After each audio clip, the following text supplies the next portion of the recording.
You want me to say that, transform the way that people see the world through? You're not far off.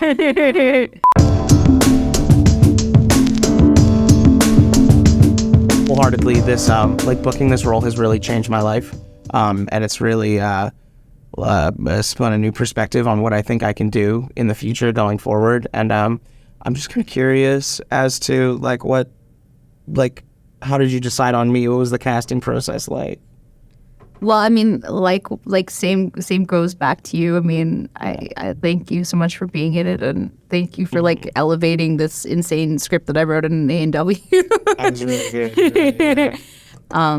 But yeah, it was really hard to find you, Isaiah. I just don't understand why you won't apply to Canadian universities. Because I don't want to be like a Canadian filmmaker. What about Adam McGuane or David Cronenberg. Oh my God. Where did he go? No, Mom, I want to go to NYU. Anyone else in your class going to NYU? Where are they going? I don't know. They're probably going to go to Guelph Honey, or something. NYU They're is idiots. very expensive. Tourism We're and talking about business American management. Tuition. I was just in an open casting call. We auditioned 300 boys across Canada, and you were one of the last self-tapes that I watched. And it was so weird because I saw these really crazy, radical, different interpretations of this character that I wrote. And, it was so funny actually because I remember the self-tape we were watching before on the reel, there was the scene of them playing a bully that was beating up Nicolas Cage. And I was like, no one who could ever play a character that could also beat up Nicolas Cage could play Lawrence. I don't care how much range that person has. And it was just so not the right vibe. It was this weird man wearing a man scarf. And he was probably in his late 20s trying to seem like a 16-year-old boy. And I was like, God, I'm never going to find this person. This is hell. And then your audition tape was next. And I was and me and Lindsay, my producer, we just kind of clutched each other and we were like, we found him. Thank God. How many more rounds of casting did you do? Because to be totally honest, I thought after the first one, I'm like, well, it's did, funny. 4 more rounds. Well, it's funny because I felt like I was in a weird way, I would be auditioning other guys, but then we would talk on Instagram for 3 hours. That is I felt true. I was cheating on people on the side. And my mom was always like, "Why are you always talking to this boy?" I'm because I think I'm gonna cast him in the film. I really feel he's it. And she's like, "Well, you talk to him a lot." I'm like. And the Santa Claus 2 will be in Theater 12. 2 tickets to Paul Thomas Anderson's Punch Drunk Love, please. Okay. Are you paying in cash or? Yeah, cash. Oh, no, Matt. I got this. What was the first audition process for you? Were you nervous or we met on Zoom? Yeah. We didn't really meet in real life until you came to shoot the movie. Yeah. The first tape I shot at home with Jen. But then my agent, Stacy, did not like it. And so she made me do it again, and I went and taped it with my friend Adam DeMarco, and it was, more quiet. Yeah, what really struck me is just, the sincerity of it. I felt like other people were really overplaying it. And you were wearing, a T-shirt from the Lighthouse. Mm-hmm. Which strategic, instantly puppet master, social engineer. Which instantly made me like you. And then, it was just so, straightforward, really understated. Mm-hmm. And then it was crazy because then when all the other stuff you did, it was the opposite. And I was like, wow, you have so much range. Interesting. But yeah, I also remember you auditioning and you did the dinner table scene. And my mom watched some of the audition tapes and she watched yours and she was like, yep, he's a movie star. He's got it. I know people who have it, but you shouldn't cast him. And I was like, why? And she's like, because he's too much like you. And it's going to freak people out and make them feel comfortable. Yeah. It is freaking people out and making them uncomfortable. You're right. She was right. In a good way, I guess. Yes. All the way to the bank. All the way to the bank. I'm just kidding. But you prepared for a really long time to play Lawrence. Yeah. Yeah. Yeah. And we watched a lot of movies together. We watched a lot of movies together, That's over Zoom and stuff like that. Yeah. Yeah, because you watched Frances Ha, which made you feel scared to be an adult. Yeah, Frances Ha was scary, and the idea of relinquishing your dreams and I understand that it's like a cathartic, like growing up, but it's just scary. It's scary. What movies did you watch when you were a teenager? Like, I know you're really into anime. Yeah. Definitely I like engaged mostly with like anime and video games, like a lot of anime movies, like a lot of Satoshi Kon movies and stuff. Yeah, and you showed me Perfect Blue. Yeah, I sent you Perfect Blue, Paprika. Paprika. Yeah, I guess at the time, like, I liked Kubrick movies. I seen a lot of Kubrick movies at that point. Just a lot of shit that, like, they would tell, like, a teenage boy on the internet to watch. Like, dude, I got a movie for you. Have you ever seen Drive by Ryan Gosling? You know what I mean? Like, but yeah, I was mostly like engaging, like I was just like obsessed with Evangelion and like Serial Experiments Lane and like a lot of like early Gynax, Studio Gynax stuff. And then, you know, what was really moving to me is when you were talking about some of your acting heroes, like Philip Seymour Hoffman and Danny DeVito. Like, those are such like unusual kind of role models for like a young man. But yeah.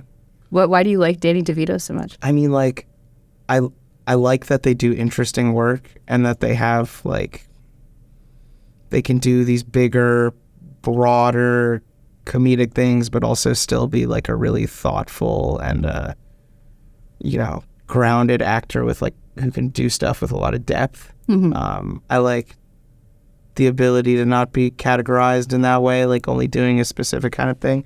And also, I guess, it's kind of like a schluppy young guy. Like, I never could project myself onto Chris Pine or like Chris Evans. It's like, that is not me. I will never be that guy.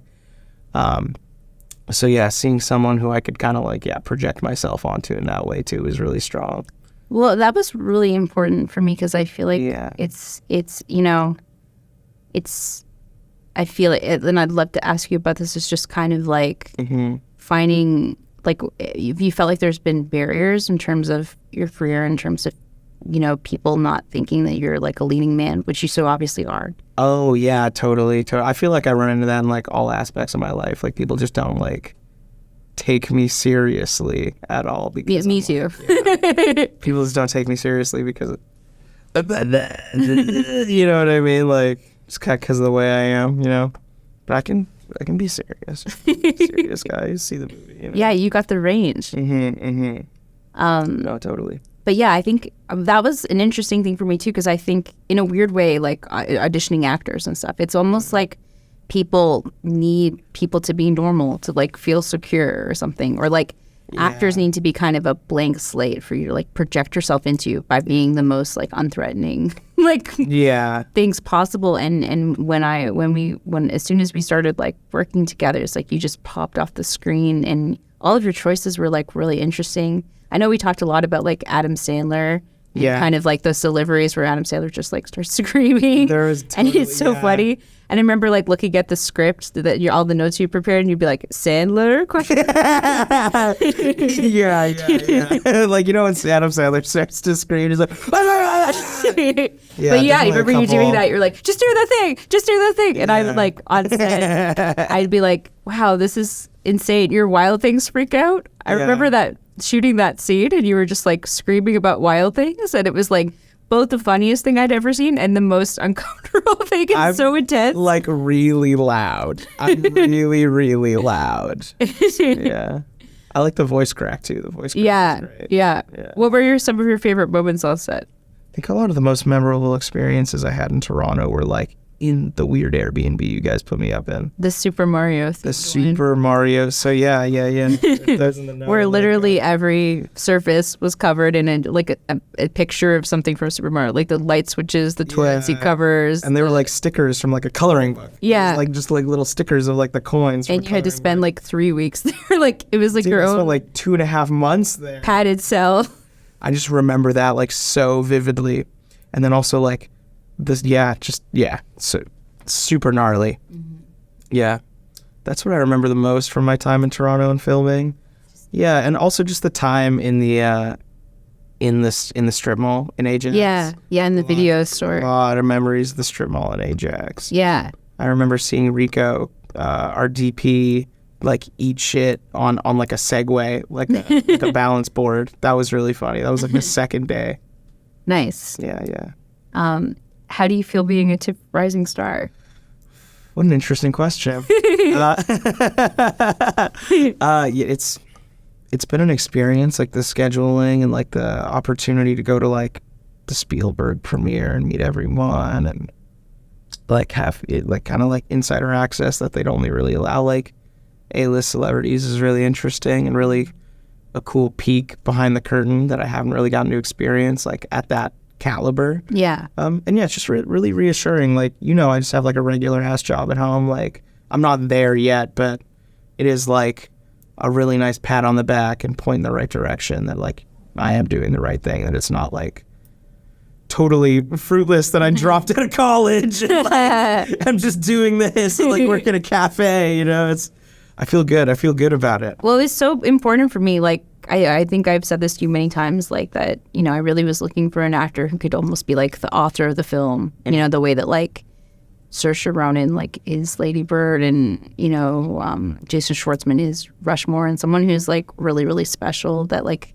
you're 40 years from now, people will come up to you in the street and be like, Lawrence, for better or for worse, Yeah. I mean, also, I think you're playing a really unlikable character, too. Mm-hmm. So, I mean, was that hard? Did you ever feel like... No, I'm an unlikable guy. No, you're not. You're very true. I'm a polarizing person. I'm like the Yeezus album. No, I can see that. You have a black metal influence underneath you. It's more of an industrial canal. Really. Yeah, skinny puppy underlayer. 9 Inch Nails. Yeah, that's so true. Did you like working with me? Oh, I loved it. I thought it was fantastic. Yeah, it was a really fun experience. Yeah. It was really nice. Like, I don't know, doing a lot of like episodic Canadian TV. You just work with like a 54-year-old man who's been directing commercials for like 30 years and just does like, mad episodic TV, and it's just like boom, boom, boom, boom, boom. Hey, thanks for coming in. Nice to meet you, Isaiah. Get out of here, It was really nice to foster a relationship and feel like it was like a safe place to ask questions and really be able to hash it out and communicate. Like a lot of the time I feel maybe uncomfortable asking, it's going to be a stupid question to ask on set, No, I felt like, we shot our film during like the third wave of the pandemic. Yeah. I was like in a face shield and like it was really, intense. But I felt like no matter what, like I could always look to you and we were like a team, you and me, and like no matter what, like we were together, we were connected. So like we always had each other's backs, Yeah. And you took direction so well. Thank you. So you always say that you like drew like Lawrence from a lot of personal experience, and this is how you were. Mm-hmm. And I was just wondering what kind of compelled you to transpose your feelings and your experiences onto that of like a bitter teenage boy.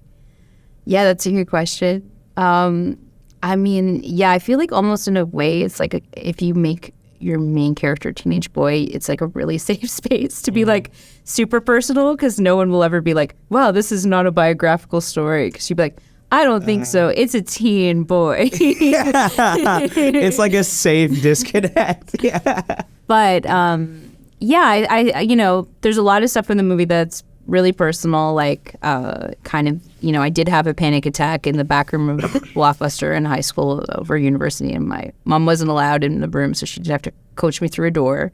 I did work at Blockbuster. I was really obsessed with film. But I think I also kind of wanted to unpack this idea of like sort of the film bro, like the sort of budding teenage male cinephile, and having worked with those guys in some capacities and certainly having them kind of orbit my life, as a critic and a filmmaker, and the very worst of them are terrifying. And I always think I was thinking like, well, what were those guys like in high school? When they were like watching Stanley Kubrick movies in their parents' basements. It would there have been a way if you found them at the kind of the most pivotal time of like the formation of their ego? Could you have set them on a path of like healing before they become like film critics or men with letterbox accounts? Like, And you know, like, I think it's interesting because when I was like trying to get the financing for the film through the Telefilm Talent to Watch grant, this filmmaker read my application. She was like, well, why is it a boy? And I was like, I don't know, I'm just kind of interested in that. She's like, well, you should make it a girl and then you'll get the money. And I'm like, yeah, but like, that's not what I want to do. Yeah. And also, I don't think there's a lot of films that are made by women that are about men, maybe seeing them at a different angle than like men can see themselves. Because I feel like I've seen this movie a lot made by like Lawrence's. Yeah. But in the version of I like movies that's directed by a man, like Lawrence would probably like lose his virginity to Alana in like the back room of the video store. And like he would get into NYU and like Yeah. he would, you know, everyone would give him like a slow clap, like standing ovation at the urine. Like you were saying, this movie is kind of like the red-pilled Fablemans. I did say that. Look at that. Yeah, So- sounds like the fucking evil Fablemans, fucking red-pilled Fablemans. But that's interesting. Like, what does that mean? I mean, like, The Fablemans is almost like the movie that Lawrence thinks he's living in his head. You know what I mean? Yeah. Like, that's where he thinks he's at. And Yeah. that's what he thinks is going to happen, you know? That's yeah. You're right. He thinks that That's what he everyone's gonna set be himself like, up you for. are a genius. You're a genius. You need to make films. You're an artist. Yeah, You're exactly. You're so much more talented than we'll ever be, and you're gonna leave us in the dust. Yeah. But instead, everyone's like, yo, pick a Canadian university because you're not getting into touch NYU. grass. It's a touch grass kind of Yeah. movie, you know? Yeah. What did you learn during the process of making We Forgot to Break Up that you felt like you brought to set and that was the key to the production? That's a great question. Well, We Forgot to Break Up, which premiered at TIFF in 2017. That was my first time ever working with actors because I came from music videos before that. And I was actually really intimidated by working with actors because I co-directed all those videos. And my co-director at the time was like, we kind of did this like division of labor thing. So I was always behind the camera with the DP and he'd be like, don't talk to the actors. If you have direction for them, like you tell them to me, then I'll tell the actors what to do so it's not confusing. And in my head, like somehow that was so intimidating. In my head, I was like, you don't know how to talk to actors. And then when I did We Forgot to Break Up, there were like 8 actors. Yeah. Sometimes in the same scene. And Bigger cast than our movie? yeah, I think so. Yeah. And what I realized from that process is that I actually love working with actors. It's kind of my favorite part because you're just analyzing like human behavior and sort of talking about people like they're real, like in the same way that you might analyze like your shitty roommate or like some guy that your friend's dating. And I just love like human behavior and psychology. So all that stuff was like really beautiful. So I think, you know, and some actors just don't want to do that, but actors who are generous like you that kind of want to give themselves over to the process, I think I took all that with me. So, yeah, it was really fun just to like spend a lot of time like talking and connecting before because I feel like people think the movie starts like the day you get on set, but it's actually like the 6 months of preparation, just like getting to know somebody that are really part of the movie too. And sometimes even like more important. What's your like the movie is it's a love letter to Ontario. Burlington, Ontario. Yeah. So what are your favorite things in Ontario? Like what are your most like nostalgic, like favorite like spots in Ajax, Burlington? You know? Well, yeah, I mean I was born in Toronto and my family's from Toronto because they kind of immigrated to Kensington Market after like escaping the Holocaust in the like 50s and 60s. But then when I was 5, I moved to Brantford and then Burlington. So I like a real like suburban kind of coming of age experience. And then I came back to Toronto for university. And for me, like I hadn't really seen any movies that kind of treated the sort of suburban Ontario Canadian experience and put it on the big screen. In all of its sort of lame, amazing cinematic glory. Yeah. And for me, like, my whole high school experience was basically spent in like parking lots. Like there was one parking lot, maybe 3 minutes away from my parents' house, like a 3-minute drive, and it had like Chapters, bookstore, the Silver City, like movie theater, and like a Dimitri's. And I would just go through like between all those 3 people and my weird like bohemian idea of like what my being cool. So I'd like read like magazines for free in the Chapters. then go see like Mean Girls and then like get an espresso at Dimitri's and be like, I'm bohemian, like no one understands me yet, but I know about culture. And then when I worked at Blockbuster, which was like a very formative experience for me and kind of what this whole movie's about, like that was, I think there's something about, and I know that you felt this way too as a teenager too, like when you decide like, I like movies, like that's who I am. I'm a cinephile, and like nobody understands Stanley Kubrick the way that I possibly can. And when I saw like Punch Drunk Love for the first time in high school, like I was like, this is everything. This is art. This is love. Yeah. Like I feel this so hard, and I would like just listen to the soundtrack of my weird like Walkman and walk around like the lame, you know, suburbs and just be like, I know life, and when will life happen to me? And I feel like that's kind of like what I wanted to make. And I hadn't seen any movies about just like teenagers who are really late. That's and obsessed with popular culture and like just waiting for high school to be over, like where like nothing happens to them. Yeah, high school they just annoy people and actually annoying around them. They don't like go to the prom, but like, you know, they like wish that they did. Yeah, exactly. But my favorite places in Ontario, I mean, I don't know, Niagara Falls is pretty. What a terrible answer. Fucking gotta leave. That was so much setup to say you like Niagara Falls. That sucks. I mean, I don't know. I mean, I think honestly, like, it's weird because I think back to that time and I was like, and now I really like love Burlington, and I lived there during the pandemic and I've spent a lot of time there. And the day shooting the, you know, exteriors of the movie where I got to go back to like all these places and sort of put it on film on these Panavision lenses was like really surreal. And we ended up finishing the shoot at like the exact same strip mall that I worked at Blockbuster, because we randomly decided to go to this Vietnamese restaurant, which is not very good because it's Burlington, Ontario. But it was really crazy to be like back in the same, like I was like literally looking at the like where I used to work at Blockbuster with my camera crew and like all these Panavision cameras, just being like, this is such a crazy full circle moment for me. I thought about like the ghost of my old self that was like walking around, like going to Mr. Sub, like in her Blockbuster uniform, and it was kind of cool. All I had was like literally Blockbuster was like my cultural like reckoning, because I was like, well, there's movies here and I can like, what is this? And there's a foreign film section, and that's how I watched like the Kieslowski like Trois Couleurs trilogy for the first time, and like all the Stanley Kubrick movies. And I remember like would come home with all this stuff. My mom's like, why are you watching The Manchurian Candidate? And I'm like, because I'm interested in it and I like movies, and I, you know, this is who I am, and this is what I'm going to be doing with the rest of my life. And she's like, well, that's an old movie. It's weird. And I'm like, but that's who I am. Yeah. I have a similar experience. I told my dad once, I was like, oh yeah, me and my friend Aaron, we're gonna hang out and we're gonna watch a Eraserhead. He's like, are you gonna be getting fucking high? That's a high movie. I was just so terrified. Just no, Dad, no. Yes, it's interesting when you like decide on the person that you want to become. I feel like that's what this movie's about too. It's sort of like trying on something, and you know, Lawrence is always wearing like weird cowboy hats and like dressing like Francis Ford Coppola and sort of trying things on, and like he's becoming a filmmaker, but all these other people are like, who are you? Yeah. And he doesn't know himself. Like I think he'll find out later in college. And I keep thinking about how I want to make a sequel where it's called like I Like Films, and he's like in college.